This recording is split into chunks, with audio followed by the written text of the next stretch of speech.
बिस्मिल्लाहिर्रहमानिर्रहीम अस्सलामु अलैकुम। ऑफ द स्क्रीन में खुशामदीद। सामने किराम, अपनी दो सरहदों यानी पाकिस्तान और चाइना की सरहद पर मिलने वाले दबाव ने भारतीय सरकार की बौखलाहट में इतना इजाफा कर दिया है कि वो अब इस तरह के फैसले करना शुरू हो चुकी है कि दुनिया भर का मीडिया उस पर हंसता चला जा रहा है। आपको बताते चलें कि चाइना और पाकिस्तान के बॉर्डर्स में चंद एरियाज ऐसे हैं जहां पर भारतीय फौजी अक्सर जाने से इनकार कर देते हैं, जिसके बाद उन पर डिसिप्लिनरी कार्रवाइयां की जाती हैं। कई फौजी इस्तीफा दे देते हैं और आए रोज नए से नए स्कैंडल्स बनते जा रहे हैं। लेकिन ये वही जगह हैं जहां पर चीन और पाकिस्तान की अफवाज मुसलसल बैठी हुई हैं और भारतीयों को आए रोज ललकारते नजर आते हैं। अब इसका हल नरेंद्र मोदी सरकार ने ऐसा निकाला है जिसे सुनकर आप नरेंद्र मोदी की अकल को दाद दिए बगैर नहीं रह सकेंगे। नरेंद्र मोदी साहब ने अग्निपथ योजना के नाम पर अपनी नई फोर्स बनाने का ऐलान किया। ये फोर्स 17 साल से लेकर 21 साल तक के नौजवानों तक होगी,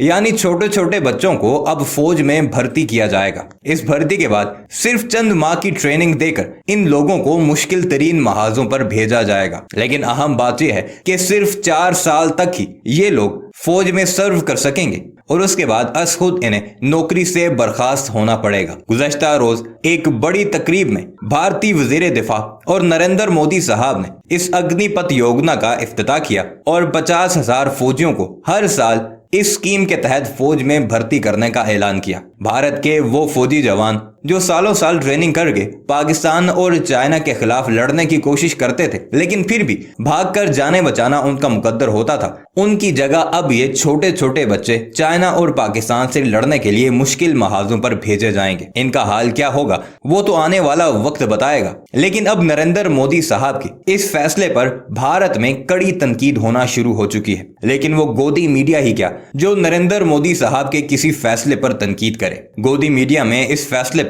उछल उछल कर भारतीय एंकरों की तरफ से नौटंकियां की जा रही हैं। इसे भारत की तारीख का सबसे बड़ा फैसला करार दिया जा रहा है और मोदी साहब की तारीफ में जमीन आसमान की कलाबें मिलाई जा रही हैं। आइए आपको दिखाते हैं कि नरेंद्र मोदी के चमचे साहबी खासकर सुधीर चौधरी इस सारे फैसले पर कैसे खुलकर नरेंद्र मोदी साहब के हक में फैसला देता दिखाई दे रहा है। मगर वीडियो पर आगे बढ़ने से पहले आपसे गुजारिश है कि हमारे इस चैनल को जरूर सब्सक्राइब कीजिएगा और कमेंट सेक्शन में अपनी कीमती राय का इजहार भी जरूर कीजिएगा। जी हाँ, अग्निपथ के अग्निवीर आपके साथ मैं हूं समीर अब्बास। और भारत सरकार ने देश के युवाओं के लिए अग्निपथ स्कीम को लॉन्च कर दिया है, जिसमें हर साल 46,000 युवाओं को सेना के साथ जुड़ने का और कम से कम 4 साल तक देश की सेवा करने का मौका मिलेगा। तो क्या न्यू इंडिया में लाखों ट्रेन्ड सिविलियंस तैयार होने वाले हैं? क्यों इस स्कीम को गेम चेंजर कहा जा रहा है? देखिए ये स्पेशल रिपोर्ट।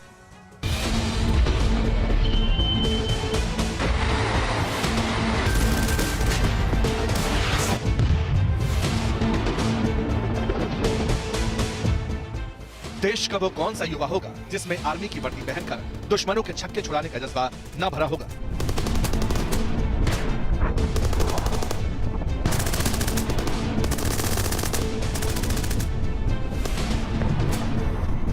देश का वो कौन सा युवा होगा जिसमें नेवी की वर्दी पहनकर समंदर की लहरों पर शौर्य दिखाने का जज्बा न होगा?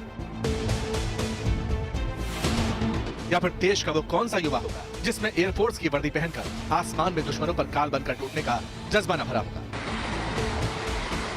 हिंदुस्तान का यही युवा जोश और जज्बा अब एक नया इतिहास रचेगा, क्योंकि भारत सरकार ने अग्निपथ स्कीम को मंजूरी दे दी है। इस योजना में जल थल नभ तीनों ही सेनाओं में इस साल 46,000 अग्निवीरों की भर्ती होगी। जिनकी उम्र 17 साल से ज्यादा और 21 साल से कम है, वो इसके लिए अप्लाई कर सकेंगे। ऐसे युवाओं को सेना के भर्ती नियमों की तरह फिटनेस समेत हर तरह से परखा जाएगा और फिर सेना के किसी भी रेजिमेंट या किसी भी यूनिट में भेजा जाएगा। इस स्कीम में सिर्फ 4 साल के लिए युवाओं को सेना में शामिल किया जाएगा। लेकिन यह स्कीम सिर्फ देश के युवाओं की ही नहीं, बल्कि भारत की तीनों सेनाओं की शक्ति को कई गुना बढ़ा देगी। अग्निपथ योजना में भारतीय नौजवानों को बतौर अग्निवीर आर्म्ड फोर्सेस में सेवा का अवसर प्रदान किया जाएगा और यह योजना देश की सुरक्षा को मजबूत करने व हमारे युवाओं को मिलिट्री सर्विस का अवसर देने के लिए लाई गई है। यूं तो सरकार ने यह कदम सैलरी और पेंशन के बजट को कम करने के लिए उठाया है, लेकिन ये उन नौजवानों के लिए सुनहरा मौका साबित होगा जिनके दिल में सेना में शामिल होने और देश की रक्षा का जोश और जज्बा तो भरा है, लेकिन वो अपना बेस्ट देने के बाद सेना से अलग हो जाना चाहते हैं। इन 4 सालों में शुरुआत के 6 महीने सैनिकों को बेसिक ट्रेनिंग दी जाएगी। 30,000 से 40,000 रुपए हर महीने सैलरी और अन्य फायदे दिए जाएंगे। तीनों सेनाओं के स्थायी सैनिकों की तरह अग्निवीरों को भी अवार्ड और मेडल दिए जाएंगे। इस दौरान अग्निवीरों को 44 लाख रुपए का इंश्योरेंस कवर भी दिया जाएगा। 4 साल बाद 1/4 अग्निवीरों को स्थायी कैडर देने के बाद बाकी को सेना से मुक्त कर दिया जाएगा। अग्निवीरों के लिए एक अच्छी पे पैकेज, 4 साल की सेवा के बाद एग्जिट पर सेवा निधि पैकेज। अब हम आपको भारतीय सेना में भर्ती को लेकर भारत सरकार की एक नई स्कीम के बारे में बताएंगे और स्कीम का नाम है अग्निपथ।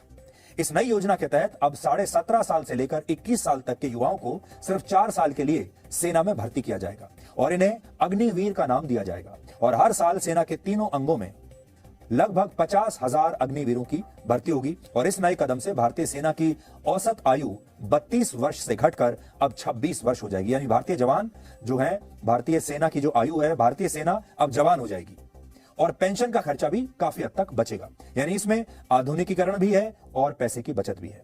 इस योजना को हम आपको 5 पॉइंट्स में समझाएंगे और आप चाहें तो ये जानकारी नोट कर सकते हैं क्योंकि ये बहुत महत्वपूर्ण है। पहला पॉइंट, ये योजना तीनों सेनाओं की भर्तियों पर लागू होगी, यानी नेवी, एयरफोर्स और भारतीय सेना। और इसमें ऑफिसर रैंक से नीचे के जो पद होते हैं उन पर भर्तियां की जाएंगी। यानी सेना में जो नॉन कमीशन रैंक होती हैं, ये भर्तियां उन पदों के लिए है, ऑफिसर से नीचे के पदों के लिए। दूसरा पॉइंट यह है कि 17.5 साल से लेकर 21 साल तक के युवा इन भर्तियों के लिए आवेदन कर सकेंगे। और इस प्रक्रिया के दौरान जिन युवाओं का चयन होगा वो सिर्फ 4 साल तक भारतीय सेना में अपनी सेवाएं देंगे। यानी सेना में अब जो नौकरी होगी वो सिर्फ 4 वर्षों की होगी और इन 4 वर्षों में शुरुआत के 6 महीने उन्हें ट्रेनिंग दी जाएगी और बाकी के 3.5 साल वो सेना में अलग अलग पदों पर और अलग अलग जगहों पर अपनी जिम्मेदारी निभाएंगे। और जब 4 वर्ष पूरे हो जाएंगे तो इन सैनिकों को रिटायर कर दिया जाएगा। हालांकि सरकार ने यह भी कहा है कि वो सभी सैनिकों को रिटायर नहीं करेगी। हर बैच में 25% सैनिकों को 4 साल के बाद भी सेना में रहकर देश के लिए काम करने का मौका दिया जाएगा। यानी 25% जो सैनिक हैं उन्हें रिटेन कर लिया जाएगा। और आप इसे ऐसे समझिए कि अगर सरकार ने एक बैच में 20,000 सैनिकों की भर्ती की है तो 4 साल के बाद इन 20,000 में से 5,000 सैनिक 4 साल के बाद भी सेना में जारी रखेंगे अपनी सेवाओं को, सेना में रह पाएंगे, उनकी नौकरी बची रहेगी।